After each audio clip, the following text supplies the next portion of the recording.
Madayo, Davao, life is here. Part 2 ho tayo dito, no, sa Barangay Comunal, Purok 2 yata, no, if I'm not mistaken. Purok 2, Barangay Comunal, Buhangin District, Davao City. So Buhangin District is under the representation of Congressman Omar Duterte. So it's the second district of Davao City. So Davao City, we have 3 congressional districts. It's District 1, District 2, and District 3. Okay, so we are situated ngayon sa District 2 ni Omar Duterte, Buhangin District. So Purok 2, Barangay Comunal, Buhangin District, Davao City. So ito po yung ano natin dito, continuation sa ating kanina lang no natapos sa vlog, na nakakatuwa lang kasi yung dating masukan na lugar, dating walang tao, dating walang mga bahay, walang establishmento kasi nga ano nga siya, diversion road away from Davao City, malayo sa kabihasnan. Totoo yan, seryoso, no? Batang 90s ako, so lagi kaming, every time na pumupunta kami ng galing kami sa northern part of Davao, pupunta kami ng south, no? So somewhere in, sabihin natin Rosalina, no? Barangay Puan ba? Tama, Rosalina Village, Barangay Puan. I don't know kung Talomo District pa ba ang Puan, if parang no. So Talomo District, Davao City. So dumadaan kami dito, no? Diversion road. So wala talaga tong dito mga bahayan. O wala to ditong, lalo nung time na yung airport ay nasa kabila pa, no? Nasa harap, nasa Saasa. Oo, hindi pa dito sa may diversion yung entrance area. So masyadong walang tao to dito. Tapos itong kay Pastor Apollo Kibuloy Kingdom of Jesus Christ na compound, hindi pa yan masyadong develop, no. Kakasimula pa lang nila maghukay hanggang sa maglagay ng mga ganyan, no, ng mga building nila. So sobrang walang tao to dito dati. Oo. Kaya nga sa unahan itong konti lang, meron diyan nakalagay yung Panakan relocation. If I'm not mistaken, yun ang pinakaunang relocation sa Davao City, no. So feeling natin talaga nung araw yung Panakan relocation is napakalayo na sa kabihasnan, napakalayo na sa syudad, sa downtown area. Pero tinan mo ngayon yung mga may lote diyan sa Panakan relocation, blessing in disguise. Kasi tinan mo ang Davao City nag-transform into major city, into world class city, prime city, no, in the world.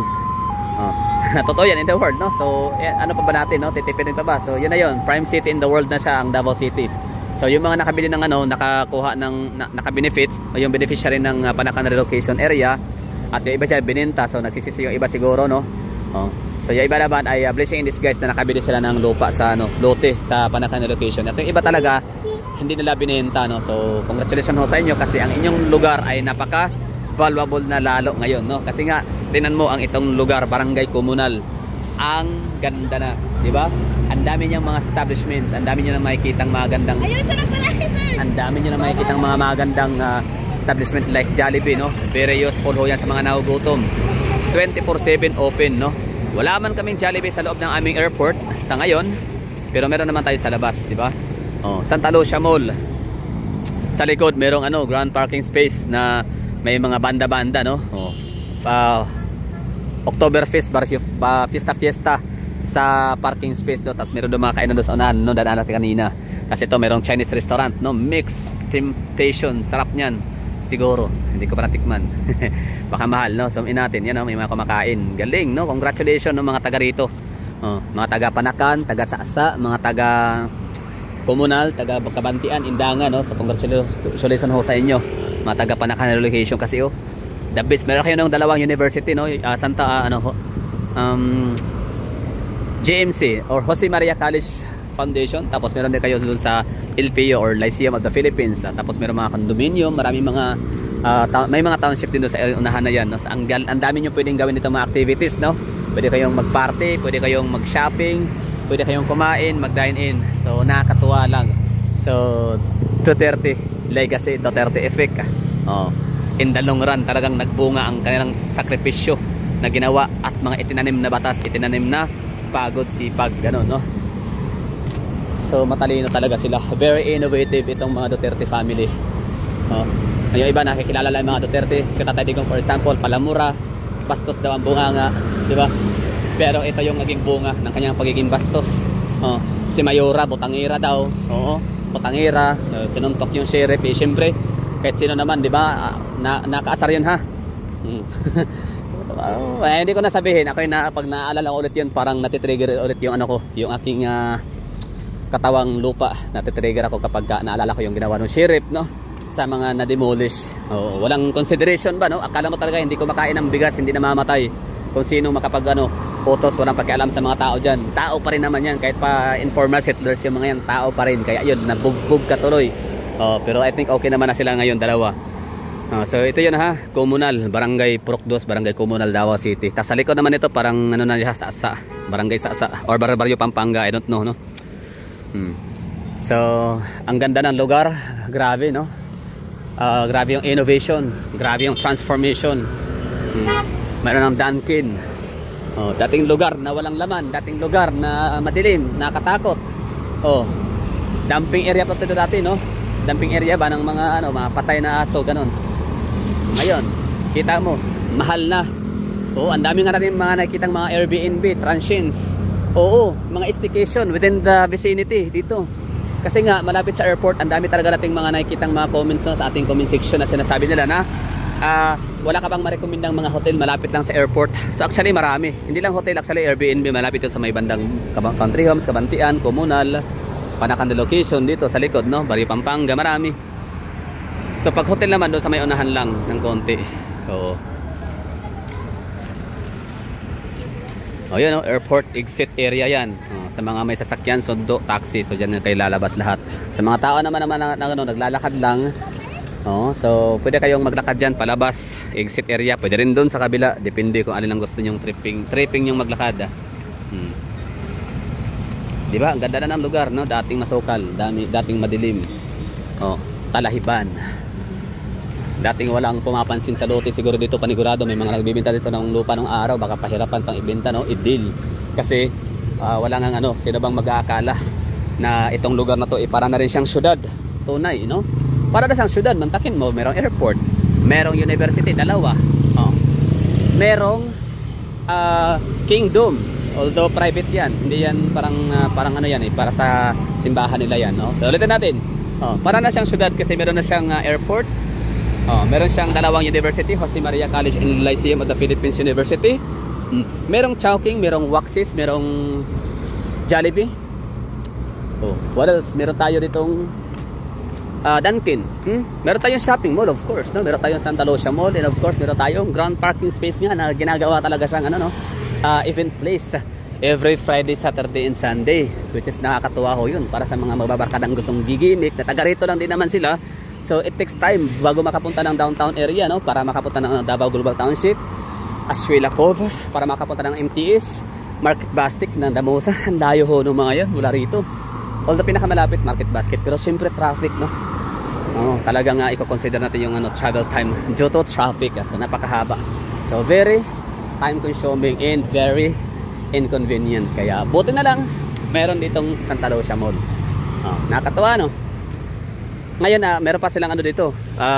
Salamat, maraming salamat kay Pastor Apollo Kibuloy at sa lahat ng bumubuo ng Kingdom of Jesus Christ dahil sa inyong donation na tulay. Kahit paano safe nang makatawid yung mga estudyante ng Jose Maria College.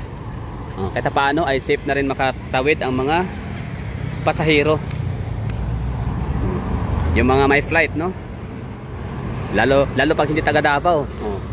Hindi sanay na tumawid dito. Tsaka mahirap tumawid dito. Pwede tayong masagasaan kasi diversion road, mataas ang dito. High speed yung speed limit dito nasa 60 km per hour. Time check tayo, alas 9 na. Hindi mga tao pa rin naglalakad. Diba? This is Davao City. Metropolitan City ang Davao City, ha. Ibig sabihin ho nun ay hindi ho kami basta-bastang syudad. Tatlo lang ang metropolitan sa Davao City sa Pilipinas. We have Metro Manila, Metro Cebu, and Metro Davao. Metropolitan lies within the metropolitan area of Manila, Cebu, and Davao. Yung metropolitan ng Davao, siyempre pag sinabing Davao City is metropolitan, pag sinabing Davao City is ka-level niya, kahiliran niya, no? Magic 3. Davao, Metro Manila, Metro Cebu, and Metro Davao. Pag sinabing Metropolitan Manila, meron? Snatching, kidnapping, carnapping, hold-upping, ano pa? Basura, kalat, dumi. Ano pa meron, no? Sa Metro Manila, mga walang modo ng mga tao, karamihan, no? Nagmumura, gano'n, no? So, yun, ang connotation pag sinabing Metro Manila, traffic, grabe. Oh, wala man disiplina ng mga tao kung saan saan tumatawid. Oh, saan saan dumudura, saan saan tumatait, umiihi. So that's the connotation of being Metro Manila. So Metro Cebu, kumusta ang Metro Cebu, no? Ano ba, pagkakaalam ko, hindi talaga daw safe hanggang ngayon. Lalo na daw ngayon, lalong lumala ang pickpocketing sa may Colon. O, sabi nga nung mga vlogger ng mga taga Cebu na nakapuntang Davao City, yung mga nakikita nilang senaryo sa Davao City, like ang mga tao ay nag-iPhone, no? Nagse-cellphone habang nakasakay sa jeep, ay hindi daw pwedeng gawin doon sa Cebu kasi mataas pa daw yung mataas pa daw yung 20 minuto, wala na, no? Tangay na yung cellphone mo, na-snatch siya talaga daw, kaya hanga sila sa Davao. Oh, so yun na, so ibig sabihin ng Cebu ay hindi talaga siya safe daw. Tsaka sabi na, grabe din yung traffic, so traffic is very ano talaga yan, no? Expected ho talaga yan para sa mga lumalagong ekonomiya ng Pilipinas, so sa mga rehiyon, no? Regional progress. It's part of some point, in some point ano din siya, poor urban planning. Okay, so balik tayo sa ano, Metro Cebu, no? So mga hold-upan, mga crimes, no? So mataas daw sa Cebu. So ibig sabihin, ang mga hindi pa nakapuntang Davao City, so malaman, okay, ano bang meron sa Davao City? So Klo, Davao City is a metropolitan city just like Manila and Cebu, no? Kung merong Metro Manila, merong Metro Cebu, meron ding Metro Davao. So ibig sabihin metropolitan. Ganon. So isip metropolitan, maraming tao, traffic, nakatakot, daming adik, rugby boy, tambay, mga batang hamog sa kalsada at highway, gano'n, no? So nakatakot pala doon sa Davao. So yan po yung ano, yan po yung connotation kasi ng Manila Metropolitan Cebu, and mas dadamay pati ang Metro Davao. Pero yan pala, the moment na mag-arrive ka dito, pagkalapag mo ng eroplano, talagang ma-feel mo yung ambience. Hala, wow, Davao, ganda ng ano, langit, ang ganda ng bundok, ang ganda ng ano, Mount Apu, ang ganda ng ano, greeneries nila. Fresh, feeling refresh sila. Oo, kasi ang dami lang problema sa ano nila, sa lugar sa Manila, daming bayarin, mga bills, daming mga toxicity, negativity sa mga kapitbahay, katrabaho, kamag-anak, lahat-lahat. Tapos ang pumunta sila ng Davao, pagkalapag pa lang, feel na nila yung ambience ng Davao City na wow, relaxing, this is it, Davao City. Ito pala yung Davao. Akala ko maingay, akala ko Davao na like Metropolitan Manila and Metropolitan Cebu.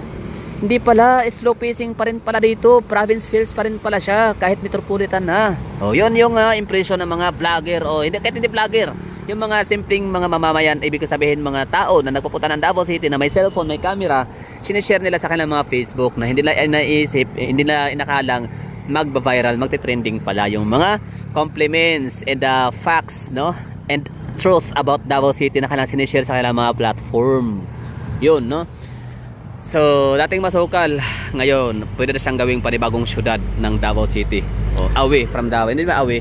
Baga, para na siyang syudad. O, malaki rin ang revenue sa lugar na to. Malaki ang GDP, panigurado. Kasi nga, ang dami nga mga assets and properties. To. Daming assets dito. For example, LPO, condominium, mga hotel, di ba? Mga township developments na yan, no? Billions din ang ano dyan, halaga. Isa na ba na ikinabang during construction? Of course, mga Davaoin, yung mga Pilipinong Mindanaoan. O, so maraming mga pamilyang napapakain, no, dahil sa township ng LPO na yan by Cebu Landmaster. Diba? So ito, we're facing towards north part of Davao. Panakan, Tibungko, Bunawan, Lasang, Panabo, Carmen, Tagum, ganon. Tapos ito yung Kingdom. Pinakamalaking ano pala, indoor arena sa buong mundo na kaya niyang mag-accommodate ng 75,000 na observer, or spectators, so napatawa, audience, gano'n, no? 75 seating capacity ang ano yan, ang indoor na yan, no? Indoor gym ba? Basta indoor arena.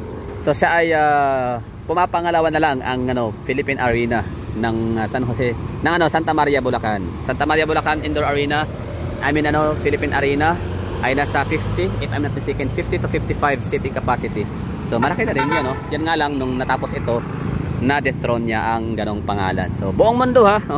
So ganyan kagaling ang mga Kingdom of Jesus Christ members lahat, no, from Pastor Apollo Kibuloy hanggang sa kanilang pinaka janitor. Lahat yan sila, isa silang community, no. Nakahanga, no, kung ano nga lang, no, kung pwede nga lang ang Mindanao kung maghiwalay man sa Pilipinas or yung Davao, bigyan din ng katungkulan itong si Pastor Apollo Kibuloy kasi meron siyang kasanayan, meron siyang expertise talaga paano magpasunod ng mga tao, di ba?